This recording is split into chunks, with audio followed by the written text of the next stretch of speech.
Thank you for invitation, and it's very honored to be here. And thank for the Professor Chen's invitation. And I know most of the experts here are not familiar with me because please let me introduce myself in briefly. I'm a clinical doctor and I special at audiology. Maybe you are curious why I'm here. That's because in the hearing impairment, we still have some children or the adults, they have hearing problems. And especially for the child, because of the hearing loss, they will have some language development. So that's why I'm here today. And today I'm going to share with you about the children with mild slight hearing loss need intervention.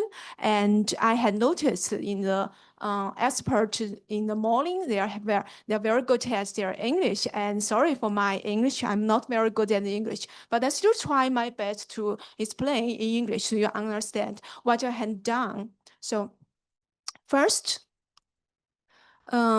my clinical question, because I had introduced myself, I'm an NG doctor, so in clinic, we also met some children, they have mild slight hearing loss, and the children's parents often ask me, do my children need to intervened or not? So will intervention for mild and slight and mild hearing loss be is necessary?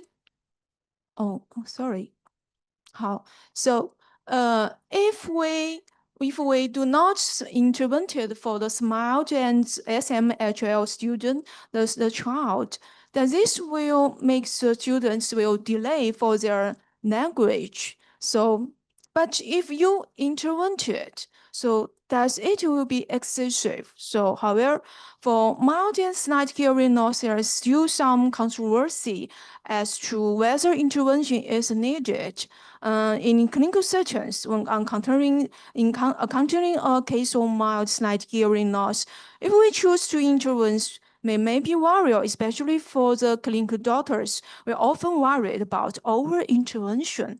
But if we do not intervene, we are still concerned about the failures to intervention may lead to delays in the children's language development and miss the critical period. I know everybody here know because for the language development, they have a critical period. So the parents often ask me for Dr. Meng, if you didn't intervene, that the child will delay in their language. So we need to, so we want to discuss whether the mild slight hearing loss requires intervention. Because for the hearing loss, if he's severe, then moderate hearing loss is very confident. If you do not intervene for the moderate or more severe hearing loss, the language development or cognitions and other listening effort, they will be delayed. So both smart hearing, they still have some controversy. So for we want to answer the clinical questions. We must focus on the scientific questions, whether they are language in auditory center, cognitive function, listening effort as school performers in mild and slight hearing loss. To explore whether those mild and mild hearing loss need interventions. So we explored these studies. First, let's look at the definition of mild slight hearing loss. Different institutions and organizations have slightly different for the definition of mild slight hearing loss, but generally the difference are not significant. Here, we adopt the standards of the WHO, the ANSI standard, and the American Speech Language Hearing Associations. The mild slight hearing loss refers to hearing loss ranging from 15 to 40 decibels. A hearing level of 16 to 25 decibel is considered slight hearing loss, and 26 to 40 decibel is considered mild and hearing loss. I know maybe the numbers for experts here today, they're not very familiar with the numbers. Please let me introduce when we conversations for the, we have conversation, maybe we have the 1 meter distance, and most of the time the noise noise. And the noise will the sound will be and about the moderate hearing sound.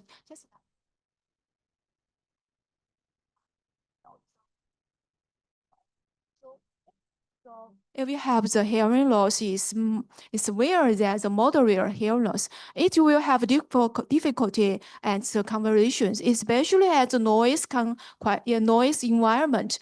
If at the quiet conditions, it will be okay. But for the mild and slight hearing loss, maybe you didn't notice they have difficulty on the in conversation, especially at the quiet in conditions. So for these people, often this is why when some studies they have the controversy result because they sometimes we didn't see they infect their language cognitions, but others they still have some impact for their development. That's why we will do this research. Regarding the epidemic of mild and slight hearing loss, according to a 2012 report by the WHO among children aged birth to 14, those with a better hearing level greater than 30 decibels account for 1.7%. In addition, a scholar reported in 1998 there are 1998 there for the child from the 6 to 19 years old who is severe than 15 decibel hearing range is 14.9%. And the other scholars reported that among children aged 8 to 15 years old, there was the average hearing level of 15 to 40 decibel account for 11.3%. From this data, we can see that the prevalence of hearing loss among school-age children is as high as more than 10%. So, and the majority of these cases are mild and slight hearing loss. So we can see I know the language is very popular among the school age children. So still they're also very popular for the hearing problems among the school age children. But more children, they just only have slight and mild hearing loss. They are the majority. From the previous study on mild and slight and hearing loss, according to the previous study that the universal newborn hearing screening currently carry out mostly identify hearing loss greater than 35 decibel. I'm not sure. Do you know the newborn hearing screening in China and in other countries? All the babies, when they are born, they need to have screenings. I'm not sure where they have facilitated in Hong Kong. In mainland, all the child, when they born, every child will have the hearing screening. So this is called universal newborn hearing screenings. But for the target population of the universal newborn hearing screening, it's not to identify all children with hearing problem. That means if their hearing loss is worse than more than 15 decibel, but those with hearing loss that clearly affect the speech, language, cognitive function, academic performance, and career development. That means the screening limit is above the 35 decibel. That means they have the moderate hearing loss. Because according to the previous studies, they have the result if the child they have more than moderate hearing loss, their hearing loss will definitely affect their language development and cognitions and etc. So with the target for the newborn hearing screening is to find out the child who has more than moderate hearing loss. But so it will definitely, but for SMH12, that means mild hearing loss, may also affect development, but research results are conflicting. Some studies have also shown that mild hearing loss or severe unilateral hearing loss may affect academic performance. However, most studies have focused on the severe hearing loss. So, and there are relatively few studies on mild and slight hearing loss, and the research realized conflictions. So, that's why I'm doing this. We want to answer the parents' answers. We often ask me, do the child have the mild and hearing loss? Do they need to intervene? So the purpose of study is as follows. First, for children with mild slight hearing loss, their difficulties are more reflected in complex language environments, such as whether they have auditory center ability is reduced. In simple daily life, it is actually difficult to detect problems in these children. If there are problems, they may be reflected in more complex language environment. The second purpose of our study is to determine whether the mild slight hearing loss affects the development of cognitive function and intelligence that we are most care about this. The third is to find out whether with the same academic performance, these children consume more cognitive functions that is often overlooked by the parents. For example, parents often think that their children's grades are good, like they getting 90 points, but other children may take 1 hours for the normal hearing children's. They just take 1 hour to get the same scores, while this child with mild and slight hearing loss maybe they will take 2 or more hours to get the same scores. So although their grades seem the same, but the effort behind them is difficult. That's why we want to research the listening effort. The fourth is to explore whether mild slight hearing loss affects children's interpersonal communication in school. Is it possible that their hearing problems leads to they have some difficulties for their interpersonal communications in schools? So that's why we choose children who is at the school age children, because when they are preschool children, maybe their environment is relatively simple, so we cannot easily to find their problems. Their parents often told me we don't when we told the parents and your child have some hearing loss, the most of the parents they will very astonished. They will ask me whether really they have the hearing problems. I didn't find they have the problems. They don't have there's some difference. We don't find they have difference compared with the other children. That is because if they have some difficulties, maybe the difficulty will reflect and the complex environment instead of the simple environment. So the research subjects for our study are school-age children aged 6 to 9. We choose school-age children because I had said in early preschool, their living environment is very simple, and speech and language problems often cannot detectable.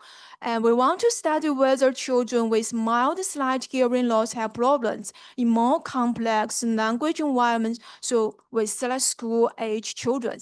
Second, our subjects are children who failed the universal newborn hearing screening. That means they have congenital hearing loss, so they have diagnosed congenital hearing loss. The reason we will only include the child who has the congenital hearing loss detected at birth is that from the previous studies I had shows the demographics, the slides just now we have shown the proportions of children with hearing loss among school-age children is as high as 14.9%, while the prevalence of hearing loss in newborn is only 1 to 3 per thousand. 1 to 3 per thousand.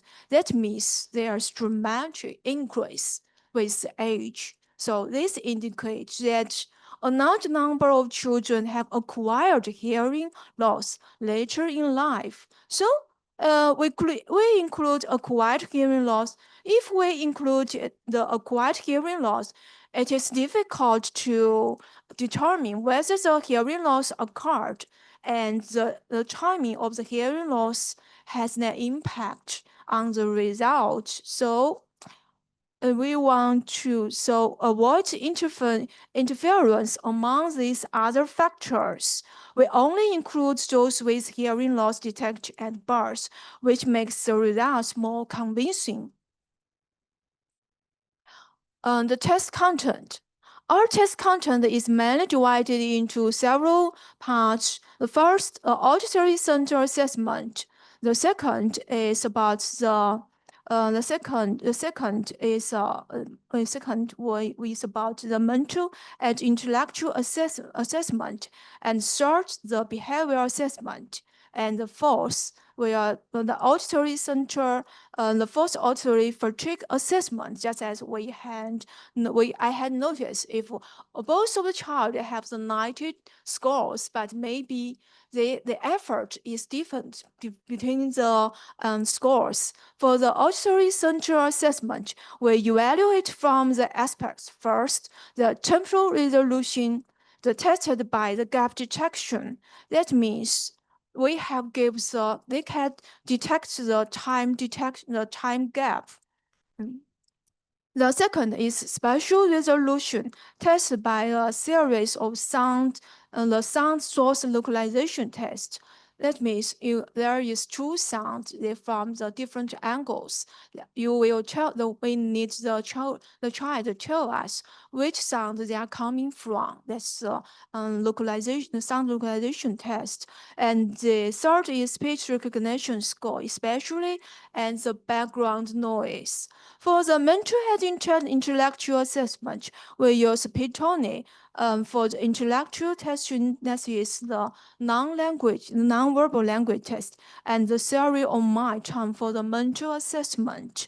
For behavioral assessment, we use the parent symptom question PSQ. For the auditory fatigue assessment, we use the Vanderbilt fatigue scales VFS, including both the parent and child versions. As the demos, this is the demonstration for the gap detection test. The child will hear three sounds. There is a sound 1, 2, 3, and the other one of which will have a gap between the intermedials, as the other two sounds are continuous. We observe whether the child can identify the sound with the time gap to assess their temporal resolution ability. Here I will give you the example, and everybody here, you can guess which one has the time detection. But it's very difficult for me. Can we get?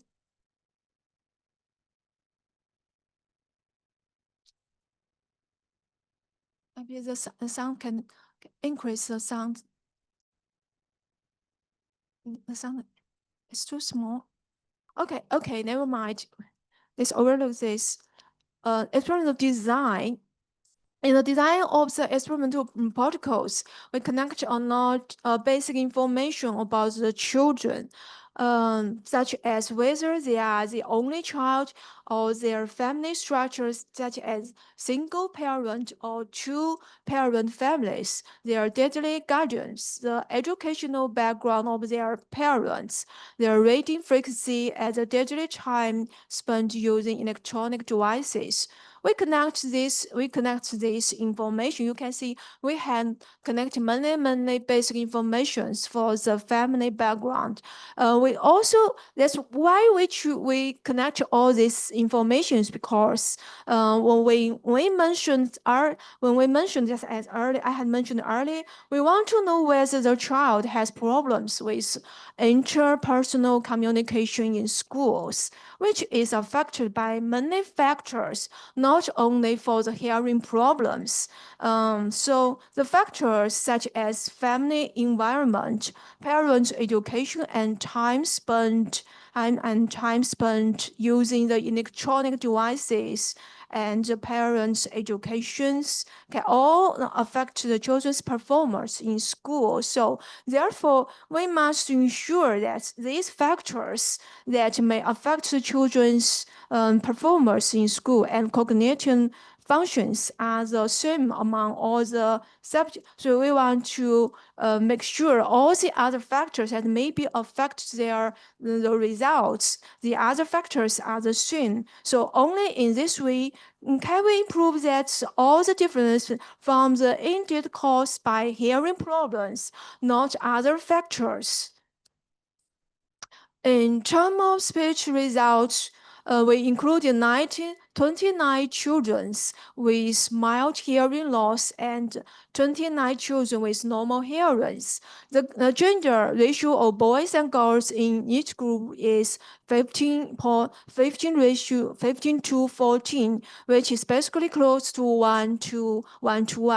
And so that's this ratio immediately between the interference of the gender on the results from the forest plot of the GE model interface for the speech discrimination ability. We can see that there is a statistic difference between these children and those with normal hearing, whether in a noise environment. The noise environment, the signal to noise ratio is from the 5. This is the signal to 5 to 0 and -5. That means background noise is more severe. So we can say no matter what kind of conditions, the two groups, they have the statistic difference. In the interaction graph of the speech discrimination, ability, and test conditions, the abysses represents the different test conditions. Quiet environment, signal-to-noise ratio from the 5, 0, and -5, indicating that signal-to-noise ratio is getting worse. And the alternate represents the speech discrimination ability. The orange color represents children with mild and slight hearing loss, and the blue color represents the normal hearings. We can see that the speech discrimination scores of both groups decrease and the signal-to-noise ratio deteriorates. But it is obvious that for children with mild and slight hearing loss, the decline is more significant when the signal-to-noise ratio becomes worse compared with the normal hearings. Both of they are declined, but for the smart and slight hearing loss children, they are more severe.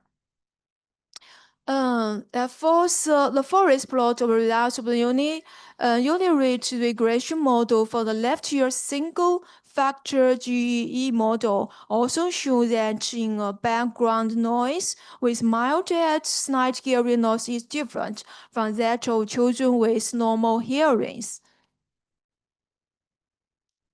Similarly, in the interaction factor graph of discrimination ability and test condition, it is clear that for children with mild slight hearing loss, their discrimination ability decreases faster in noise environments with worsening signal-to-noise ratios. So we test the ear separately from the right ear and left ear. So whenever you test the right ear or the left ear, they both show that they will deteriorate compared with normal hearing. This is the forest plot for the result of the univariate regression model for the minimal audible angle identification abbreviated as MAA. MAA means there is two sound. You tell me this is one single sound or two sound. When the angles of the two sound is close, and closer, it is too close and you cannot separate. Maybe you think it's only one sound, but actually there's two sounds. That's the smallest angle you can separate them. That is called the audible angle, the minimal audible angle, abbreviated as MAA. From this, we can see there is a certificate for the angle identification between children with normal and those with mild and hearing loss. MAA.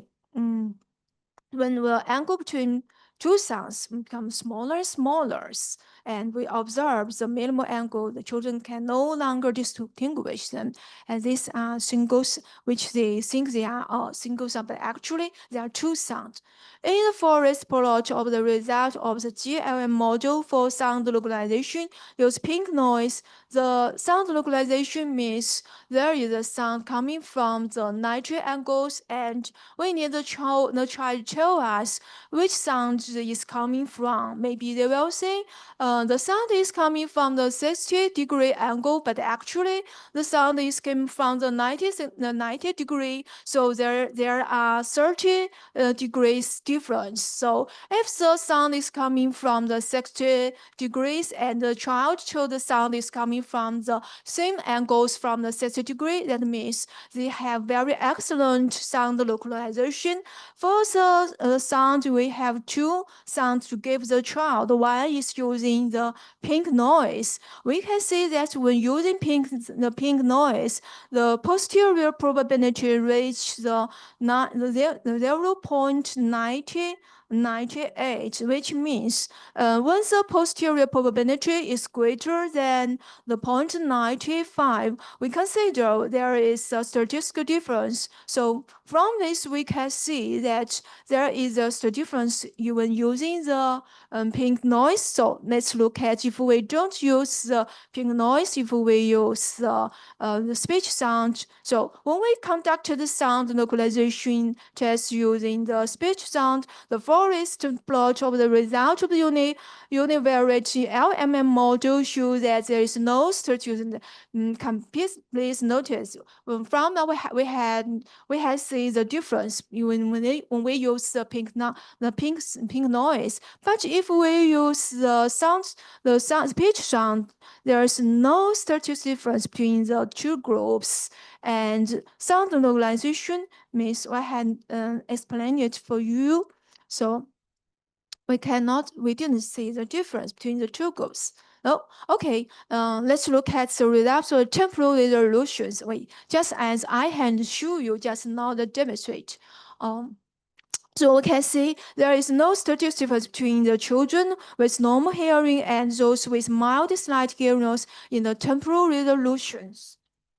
To summarize the result of the auditory center assessment, there is a statistical difference in binaural speech recognition rate in noise environment between children. Let's look at the result of Pitoni and Chang. There is no statistical difference in Pitoni between children within the two groups. And in the parent symptom questionnaire, PSQ score, and behavior problems assessment, there is a statistical difference only in learning problems. And other aspects, we didn't see the difference. In the assessment of listening-related fatigue, there is no difference in the self-assessment assessment of the groups. In the parents assessment, there's no difference. But for the there is statistical difference in physical fatigues. Finally, to summarize the results related to cognition, there is no statistical difference in Pitoni and Chang. but we still see the children, the parents perceive that their children have physical fatigues.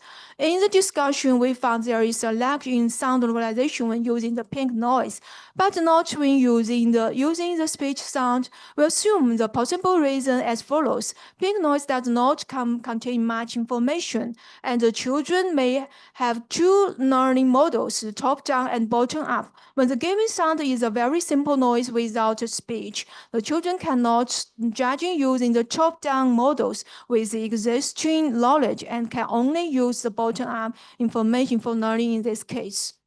That's why it makes difference.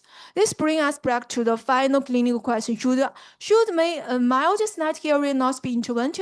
For the previous study, we do find that their children have some problems in certain aspects, but these problems are not sufficient to conclude that intervention is necessary. The existence of this problem is certainly a necessary conditions for the interventions, but not a sufficient one. We need further research to answer to quite more questions. If the intervene, can these problems be improved? For the previous studies, we can see there are some problems, but generally they are not very severe, just as we had reported now. In this case, after intervention is a benefit. The benefit definitely greater than the cost, such as the need to listen to all sound with hearing aids. So we still have some research needed to more questions to research. Thank you for listening. So yeah, thank you for having me here. So I'll go straight to the topic.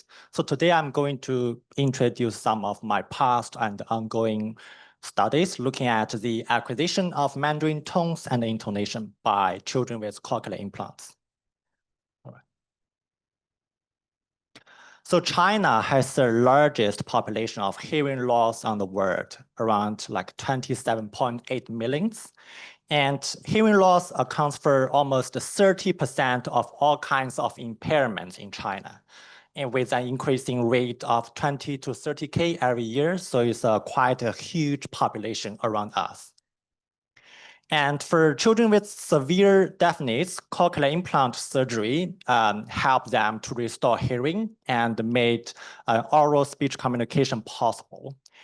And after a period, like typically 1 to 2 years of rehabilitation, and more than 90% of these children can go to mainstream schools. So it's quite promising. And this is what a cochlear implant looks like. So it has an external device and an internal device. So the external device receives the speech sound and transmit into the internal device, which is inserted into the human cochlea through surgery. And the internal device stimulates the auditory nerve using like 20-something electrodes. But because there are only 20-something electrodes, so the acoustic resolution is very poor. So in other words, cochlear implants cannot effectively transmit fine-grained acoustic information like F0 or pitch, 音高. But in Mandarin Chinese, pitch is critical to differentiate tones, which are important for meanings. And pitch is also important for intonation, which is the global pitch movement of a sentence, which also conveys important linguistic information like contrastive focus and emotion. So my research primarily look at how do Mandarin learning children with cochlear implants acquire, including producing and perceiving tone and intonation. Okay. Also, because cochlear implant requires a surgery and parents are unwilling to do the surgery on their children at a young age. But we know that the first years of life is very important for language development. And we do have evidence that the earlier the child gets her implantation, the better overall language outcome he or she will have. So my study also looked at whether the benefits of early implantation also extends to the acquisition of tone and intonation. Okay, so in this talk, I will go through 4 studies looking at tone production, tone perception, focus production, and emotion perception comprehension. All right, so the first study, tone production. These are my two of my past works a long time ago. In 2019, published on Journal of Speech, Language, Hearing Research, and Ear and Hearing. So in this study, I used the phonetic method to analyze the acoustic patterns in children with cochlear implants tonal productions and see if they are acoustically normal hearing-like. So I tested 44 preschoolers with normal hearing and 65 children with cochlear implants in Beijing. This is demographic information with children with cochlear implants. The x-axis indicates their age at implantation, that is, at what time, at what age they receive cochlear implants, okay? So 7 children were implanted quite early, between 1 to 2 years, and 28, like most children, implanted between 2 to 3 years. 19 children implanted between 3 to 4, and 11 got their implantation after 4 years. So we have 4 subgroups. So I compare tonal productions between the 4 groups and see if early implanted children are better at tonal productions. Okay, so the task is pretty straightforward. So I use monosyllabic word to test their tonal productions. So I have a bunch of pictures like 书求古画, okay? And I show children like these pictures one by one and ask children what it is. Then I audioly recorded their productions. Then I conducted acoustic analysis on their tonal productions, focusing on the pitch contours, okay? So pretty simple. Now let's look at the results. These are tonal productions from normal hearing children. We have 42 here. So they have a level tone 1, rising tone 2, deepening tone 3, and falling tone 4. So it's pretty correct, pretty target-like. Children, CI children who implanted between 1 to 2 years, they also have a level tone 1, rising tone 2, deepening tone 3, and falling tone 4. But with large individual variabilities, probably because we only have 7 children here, okay? And let's look at children who are implanted 1 year later. So you can see their tonal productions compared with the early implanted group are much flatter and compressed, and less distinct, okay? For children who are implanted even later, 3 to 4, after 4 years, their tonal productions are even reduced. You can see clearly there's a pattern. As children receive implantation later, their tonal productions are reduced and reduced. Okay, less distinct.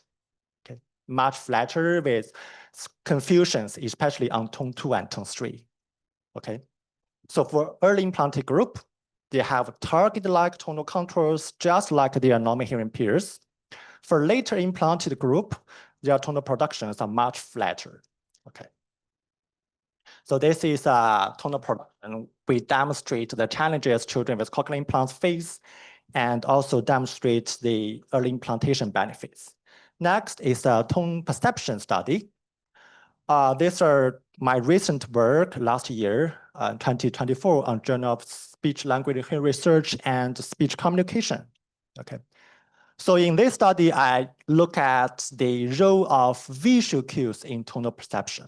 Before I go to this topic, I would like to show you guys a video. This is a famous one called the McGurk effect.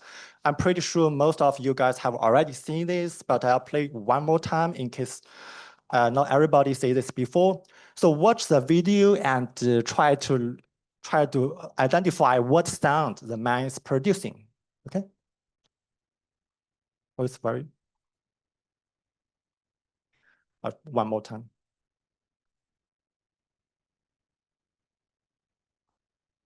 So he's saying da da, right? Okay. Now close your eyes or don't look at the face and just try to listen and see what is it the same. Okay.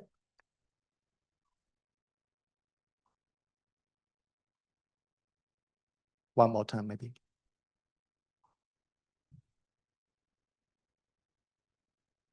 Okay, because the volume I think is very low. So actually, when you look at the face, the sound is da da. But when you close your eyes, the sound is ba ba. Okay, so the tricky thing is the audio is ba ba, but the video of the face is actually ga ga.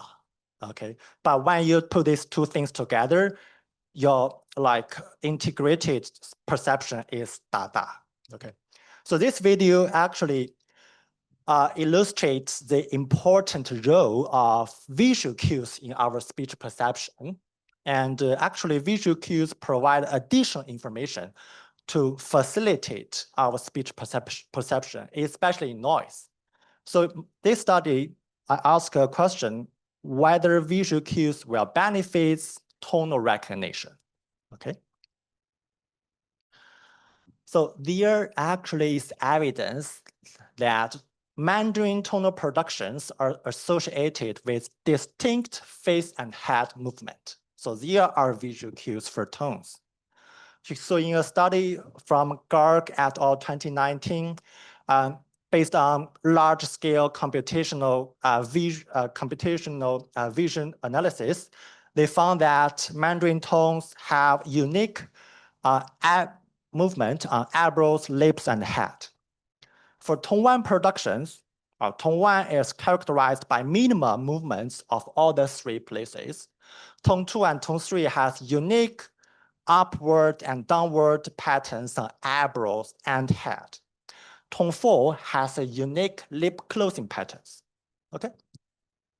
So these cues are very subtle, but they do exist. Just normal hearing people do not use them, and they too subtle for us to perceive them.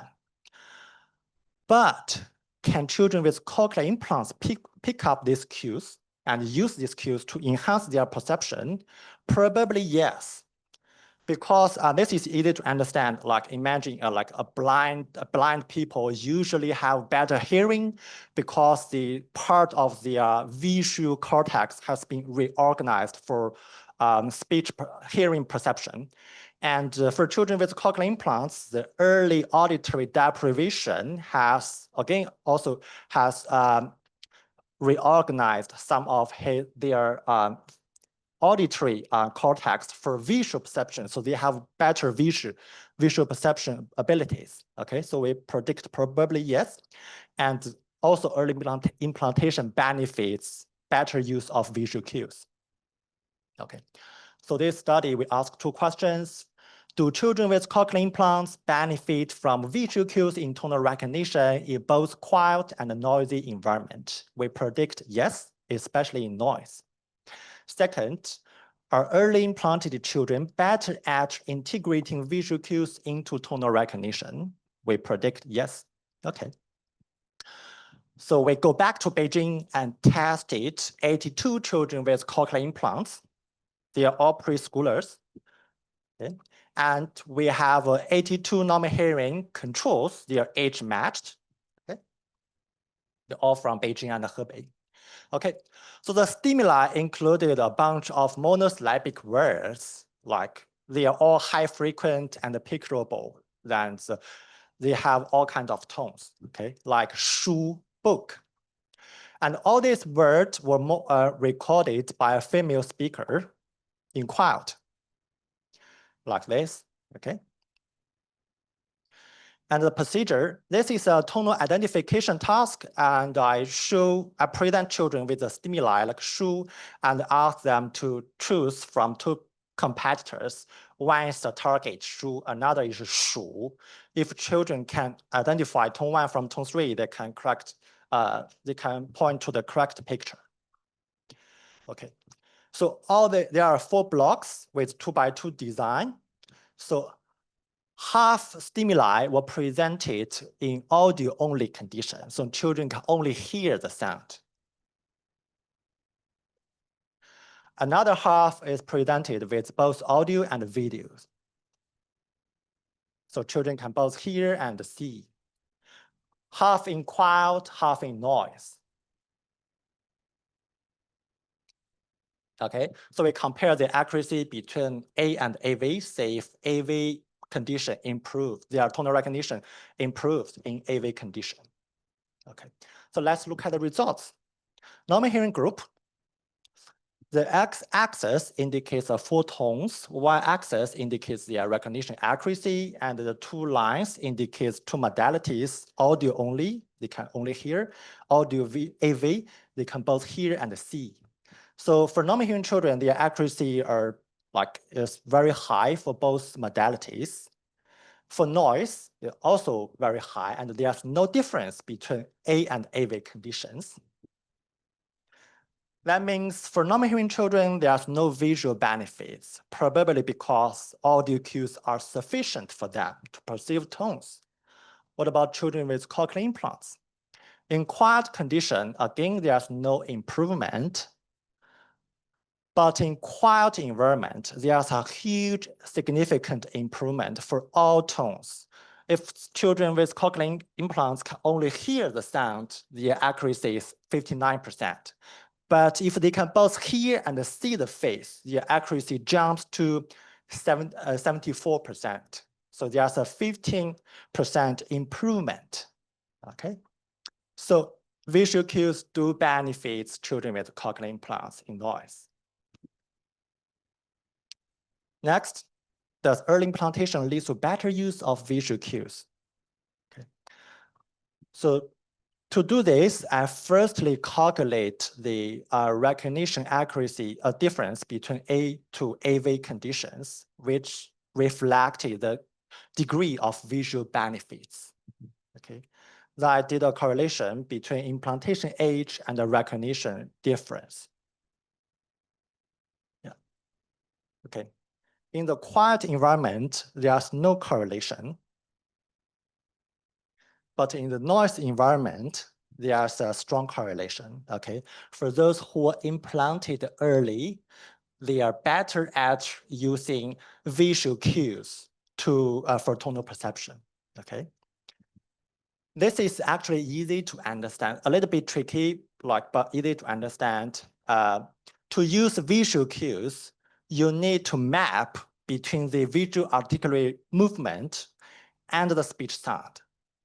For children with hearing loss, they cannot hear this. They can only do this mapping once they receive cochlear implants.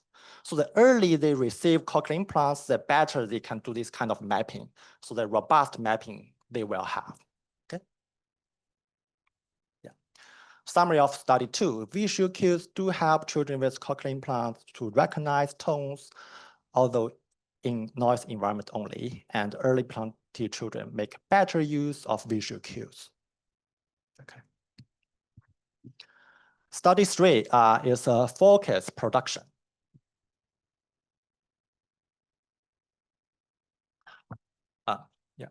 These are also studies we did last year, published on Ear and Hearing. Okay. So contrastive focus. So what is a contrastive focus?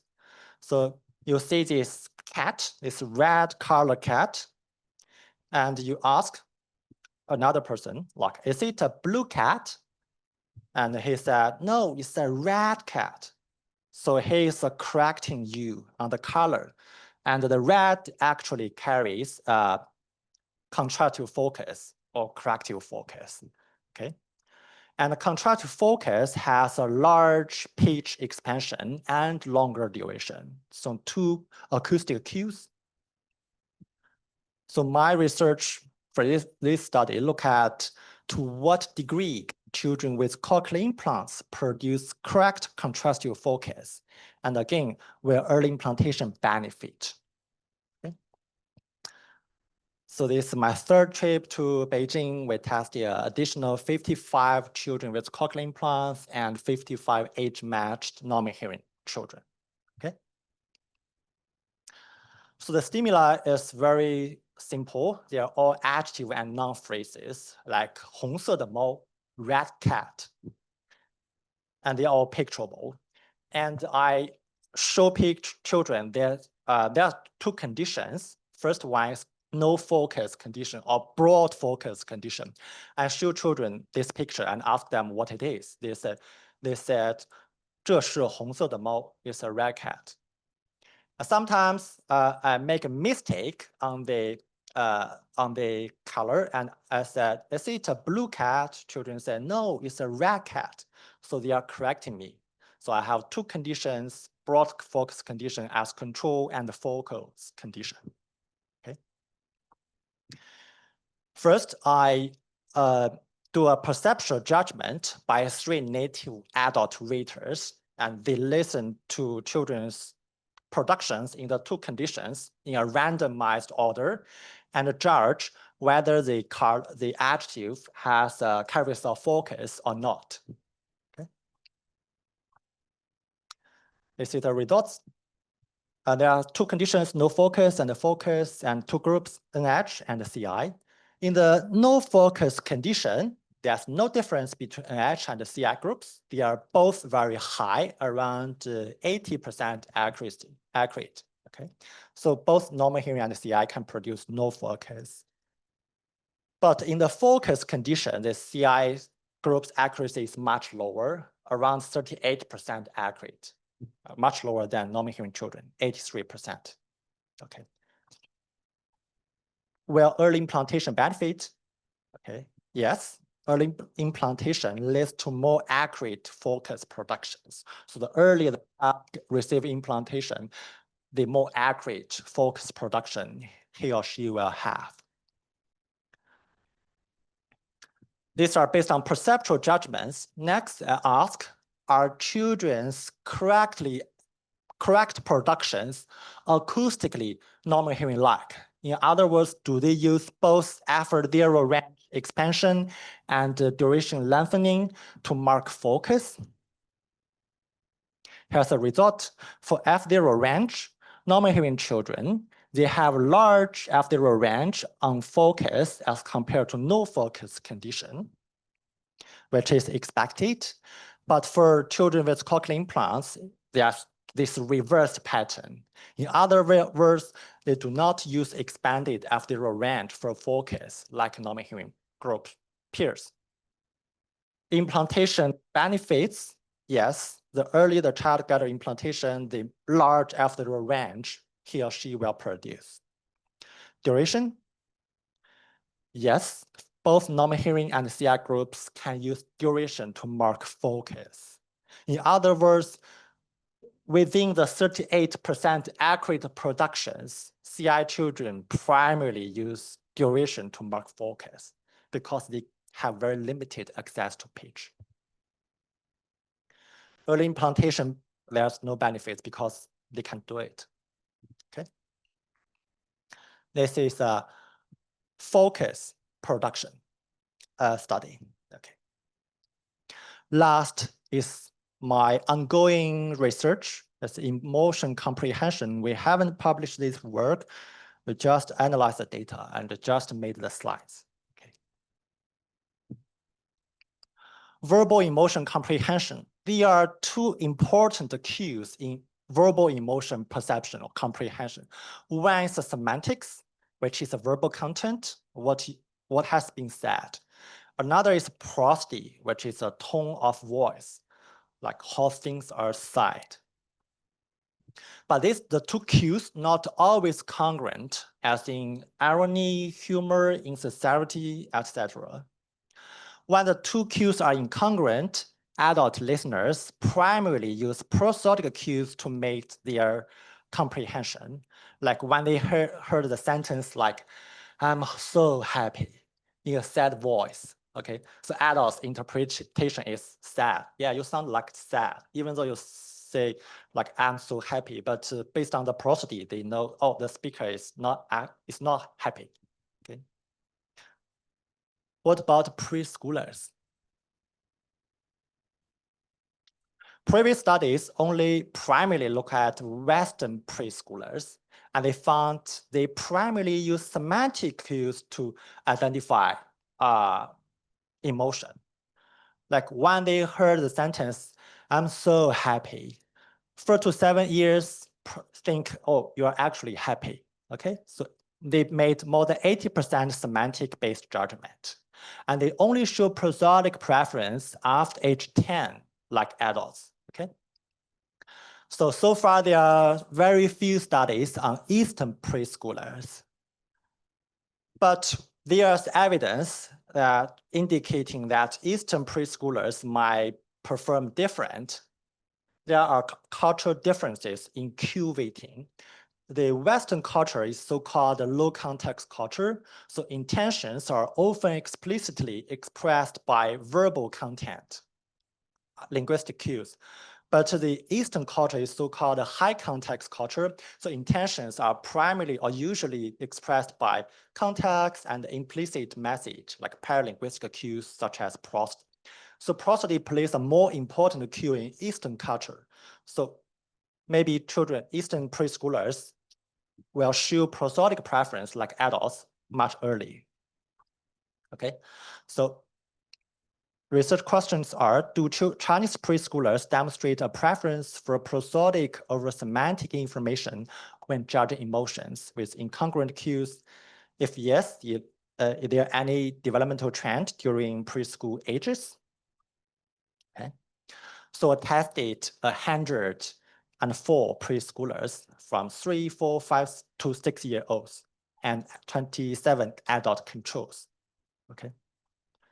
So the stimuli are semantic prosody incongruent expressions, like 我弄坏了玩具, semantically negative sentence, but produced with happy prosody. Okay. Or 我收到了礼物, a semantically positive sentence, but with a sad prosody. 我收到了礼物. Okay. Okay. So adults like us will think, oh, the first sentence is actually happy. Second sentence is actually sad, right? So, okay. And after playing the sentence, I show children two emojis, one is happy, one is sad, and ask the children to point to the emoji that better matching the emotion state of the speaker. Okay. And then, yeah. So children will give either prosody-based response or semantic-based response for each sentence. Okay, so I calculate their proportion of prosodic-based responses. Like for the sentence, 我弄坏了玩具, if children select happy, so it's a prosodic-based response. Otherwise, a semantic-based response. Okay. Why is keeping? Okay. Let's look at the results. The x-axis indicates 5 groups, 3, 4, 5, 6, and adults. Y-axis indicates their proportion of prosodic-based responses, and there are 2 types, semantically negative with happy and semantically positive with sad. It's just 2 types of sentences. Okay. So for adults, their prosody-based responses are like almost 90 or 80%. And significantly higher than chance. So they make much more prosodic-based responses.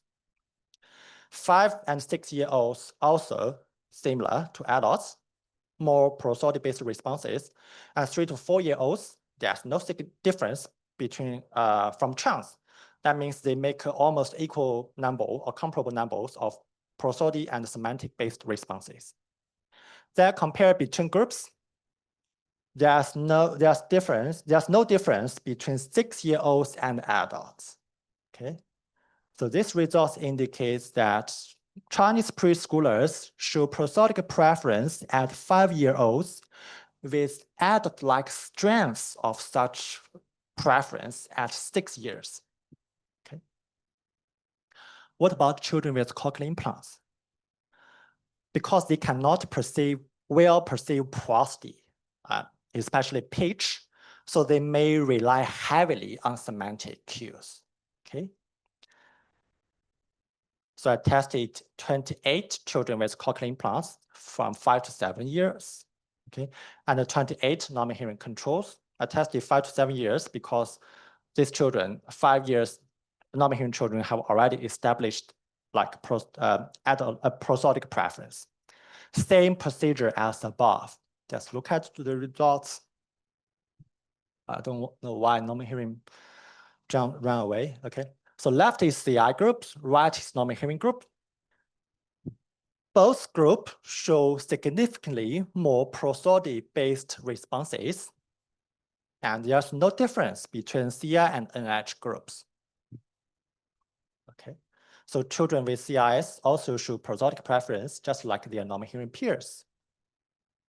Okay, yeah. Okay, so now we wonder why. So there are two potential reasons. One is, although children with cochlear implants cannot access to pitch, they have access to duration and intensity, which are all secondary cues for emotion expressions. So happy and sad, they have different speaking rate and also different intensity. That's cues children with cochlear implants can perceive. And the cultural norms also shapes their sensitivity to these cues, also to prosodic cues to make is a development of prosodic preference. So overall conclusion of all the 4 studies, first of all, children with cochlear implants face great challenges in the acquisition of tones and intonation, but early implantation benefits the acquisition of all these stuffs. And it's critical for them to receive cochlear implant before age 2. Okay, and multimodal cues are also very important for children in speech perception, because language inputs are not audio only.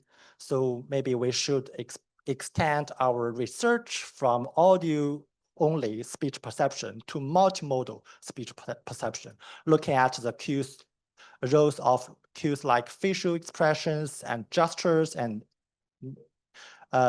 similar cues on their speech perception. Okay. We thank for the funding and the rehabilitation centers, and thank my team for data collection. Okay, and thank you guys for listening. Thank you for the introduction, and thanks very much for the organizers to organize this special symposium and call for the attention for our children with different kinds of language disorders. And I'm very happy to be here today because Professor Thomas Lee is also here. Actually, he's my first supervisor who supervised my first study on voice onset time acquisition by second language learners. So now this time I will present the study on voice onset time again, but it's perception and production of voice onset time by Mandarin speaking children with cochlear implants. Thanks for Professor Tang Ping introduced a lot of backgrounds about the cochlear implants, so maybe I can skip some slides about the working principles of the cochlear implants. That's the contents of my presentation. Let's look at the research background first. We know that voice onset time is a primary acoustic cue distinguish voicing and aspiration in stop consonants. In English, it's distinguished the voiced and the voiceless, but in Mandarin, it's distinguished the aspirated and unaspirated. The voice onset time is the time interval between the release of burst and the onset of vocal fold vibration. In Mandarin, the primary stop contrast is between unaspirated and aspirated stops. Actually, the unaspirated stops also have the short lag voice onset time, but the aspirated stops have long lag voice onset time. In Mandarin, the 2 types of contrast is phonologically minimal, yet lexically critical, making the voice onset time perception production essential, like do and to. One is with short lag voice onset time, and another one is with long lag voice onset time. So the accurate perception production are fundamental for children's speech intelligibility, especially for cochlear implants children. In Mandarin, we have 6 pairs of aspirated and unaspirated consonants. 3 pairs belongs to stops, and another 3 pairs belongs to affricates. So for a child acquisition of aspirated and unaspirated consonants, actually very little studies on this field, even for the first language acquisition. From other languages, we know that children discriminate aspirated and unaspirated stops remarkably, often within the first few years of life. And their categorical perception was established by age 2 to 3. But in terms of production, they have many difficulties. They have initial difficulties. For example, the young children often struggle to produce distinct voice onset time values, and they will experience a period of over-aspiration. They produce unaspirated stops with longer voice onset time than adults, and aspirated stops with even longer voice onset time than adults. So children initially exaggerate the phonetic dimensions, and then they will go to the gradual refinement phase. The voice onset time values for both categories gradually decrease and converge toward adult-like. The unaspirated stops usually stabilize earlier, about 3 to 4 years, while the aspirated stops show prolonged variability. They have some error patterns like de-aspiration is more common than hyper-aspiration. So in sum, in child language acquisition, voice onset time perception precedes production, but mastery is not complete until age 5 to 6. So what's the challenges for cochlear implants? I will skip this part because Professor Tang has introduced the working principles of cochlear implants.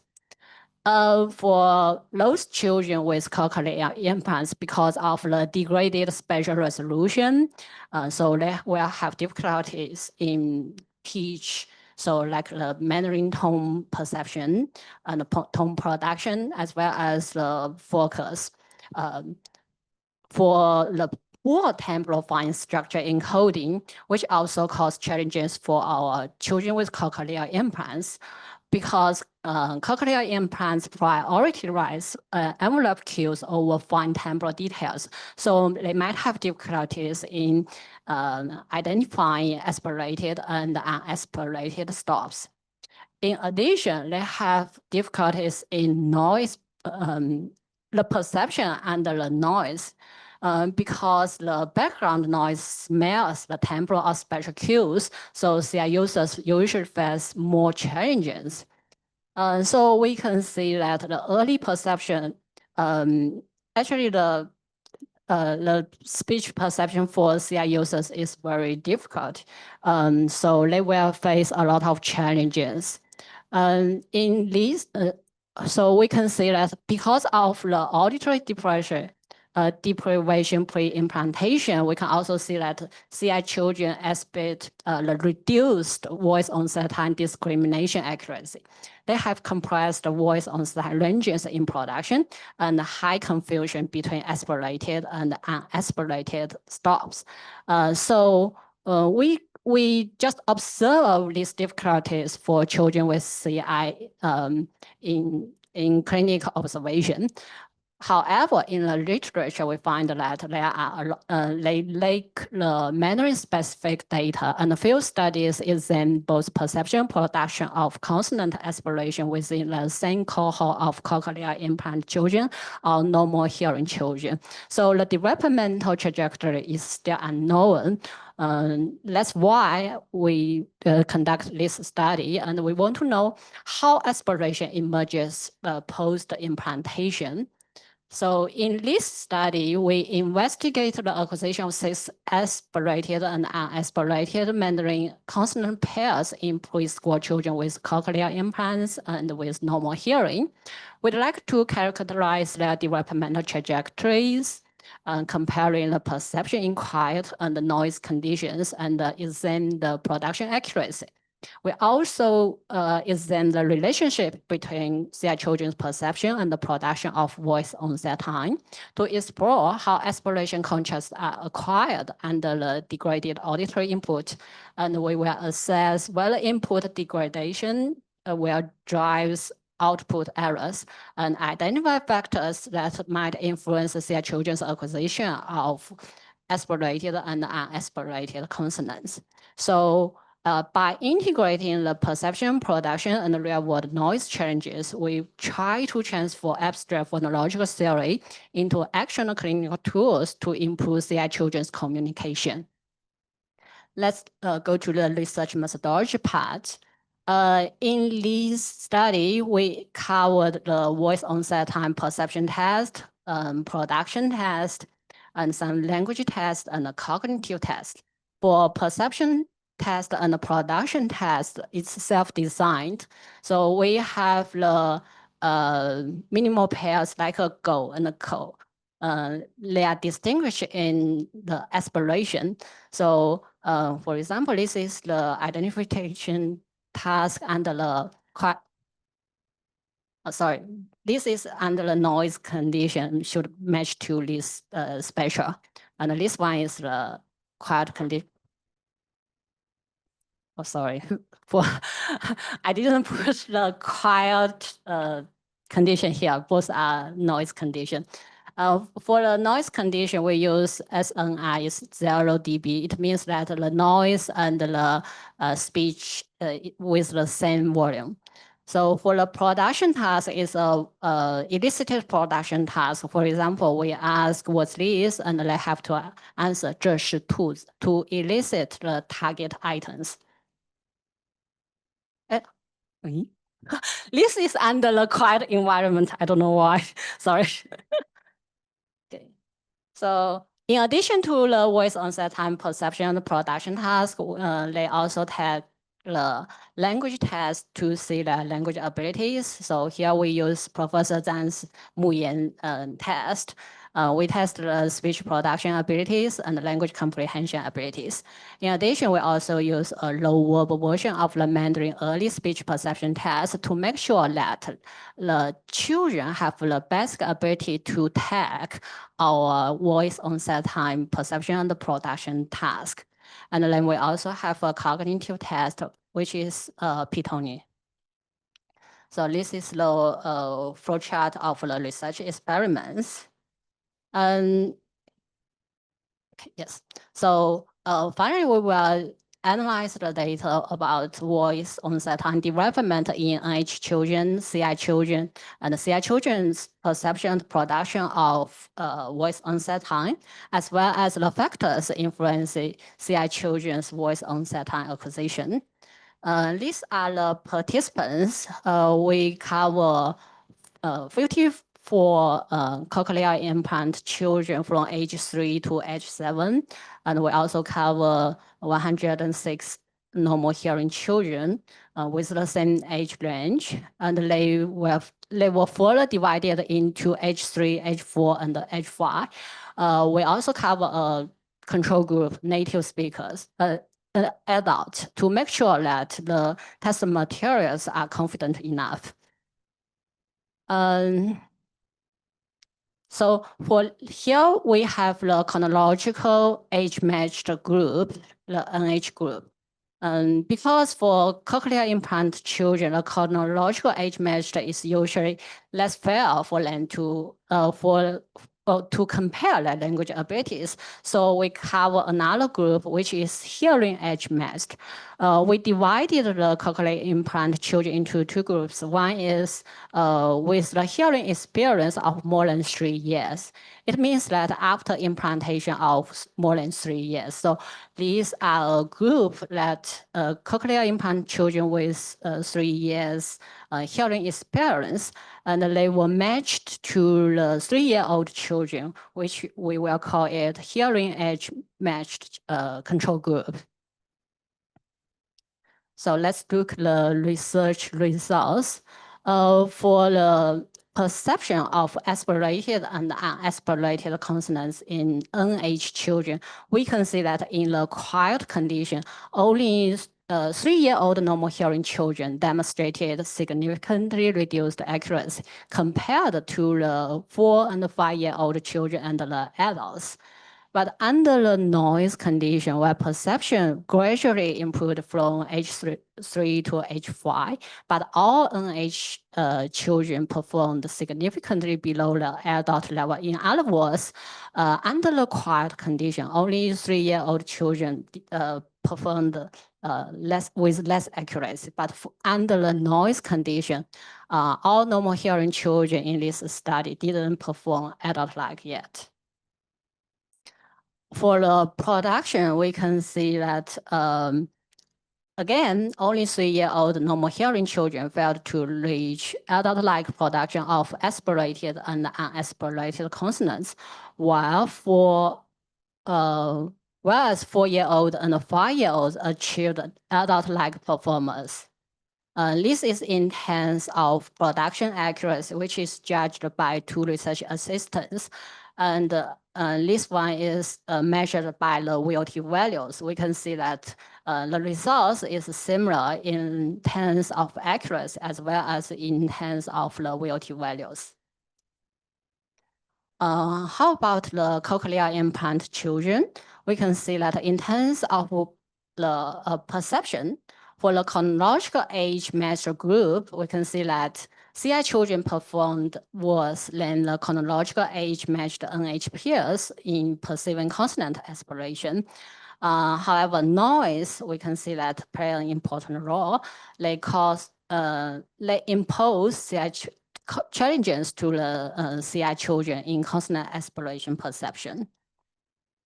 For the hearing age matched group, we can see that with 3 years of auditory experience, CI children developed a consonant aspiration perception comparable to the hearing age matched NH peers. Here, both groups has around 3 years hearing experience.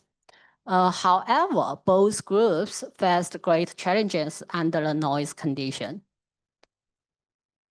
Now let's look at the production data. In terms of accuracy, we can see that unlike perception, CI children's production was significantly poorer than both NH groups, either the chronological age matched group or the hearing age matched group. And we can see that CI children's perception and the quiet environment remained stronger than their own production.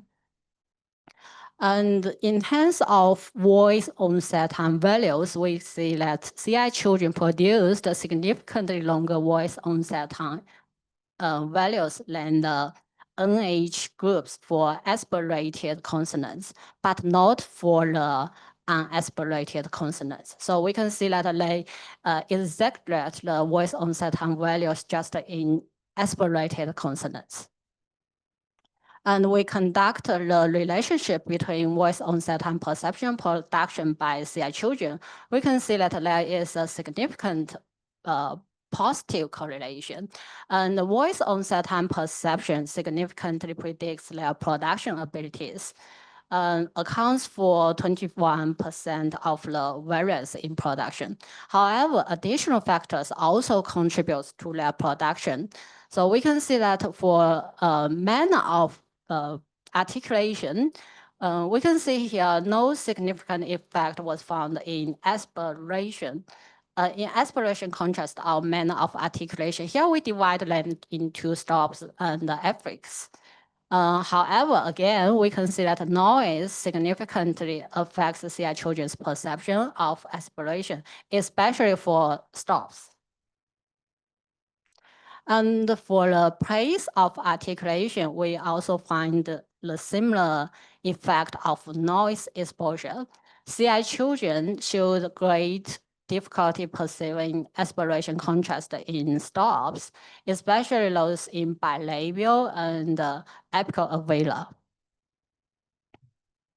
And we also did a regression test to see children's chronological age, implant age, hearing age, and many factors to see whether these factors play a role in CI children's perception of consonant aspiration.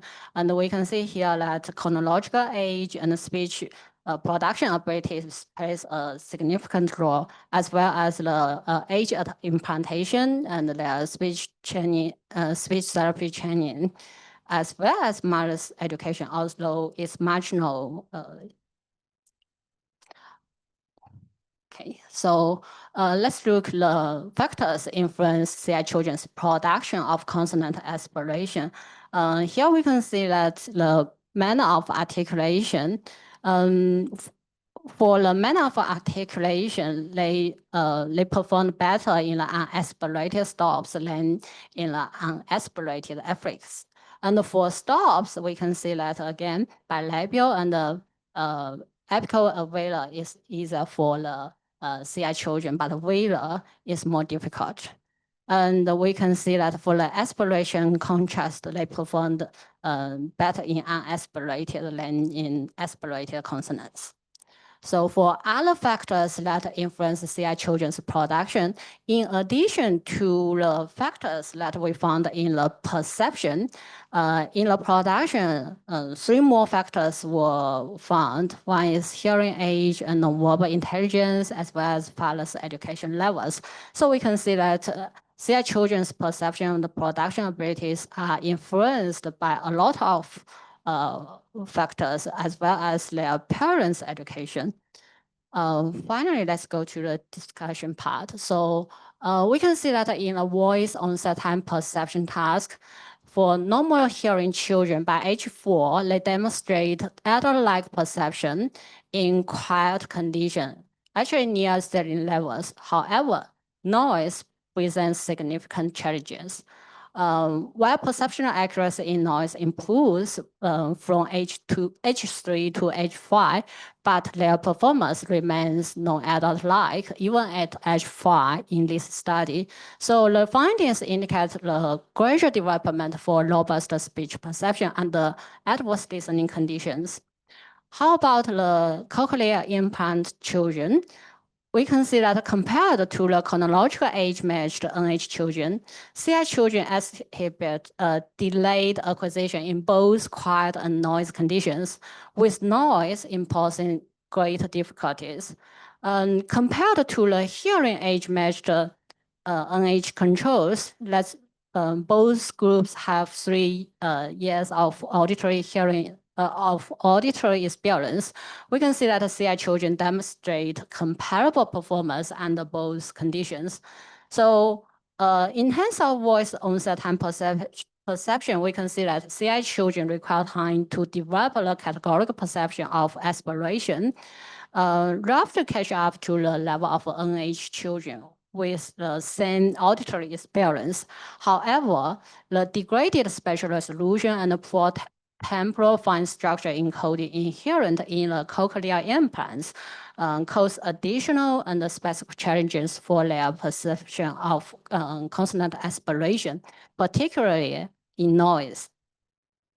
And for the voice onset time production, normal hearing children acquire adult-like voice onset time production relatively early. Only 3-year-olds show significant deviations in both production accuracy and in terms of VLT values. By later ages, normal hearing children's production align with their adults. But for cochlear implant children, they exhibit the significantly delayed acquisition of voice onset time production to both chronological age-matched and hearing age-matched NH children, including lower production accuracy and longer voice onset time, especially in producing aspirated consonants. So unlike in perception, achieving age-appropriate production of aspirated consonants appear to take longer time for CI children. Even after 3 years of hearing experience, their production showed incomplete acquisition and failing to match their hearing age-matched NH peers, and it takes a long time for them to achieve adult level because of their production actually with large variability in terms of voice onset time. And there is a perception production gap in CI children, as the results show that for CI children, aspiration perception was more accurate for affricates. However, their production accuracy was higher for stops. And for the factors influencing CI children's consonant aspiration, we can see that it's multifactorial. For VLT perception, there are some factors like chronological age, age at implantation, speech therapy duration, and their speech production abilities. But for voice onset time production, two more important factors were added. One is hearing age, another one is nonverbal intelligence. So we can see that voice onset time production for cochlear implant children is influenced by a more complex set of factors than perception. And these underscores the great challenge and the different pathways involved in mastering the motor speech aspects of voice onset time production compared to perception.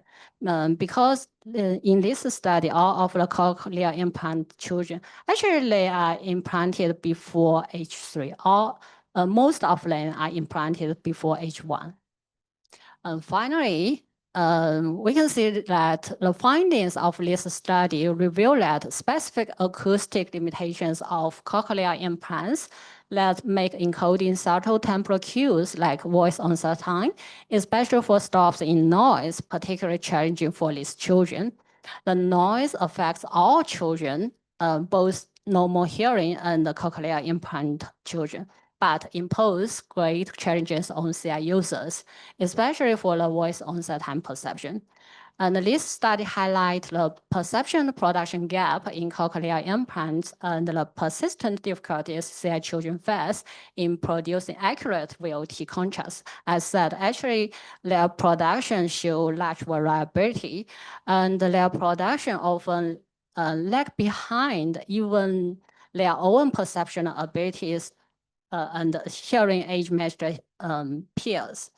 And thirdly, while CI children can develop a categorical voice onset type perception aligned with hearing experience, achieving age-appropriate VLT production is a longer, more complex process requiring the target intervention.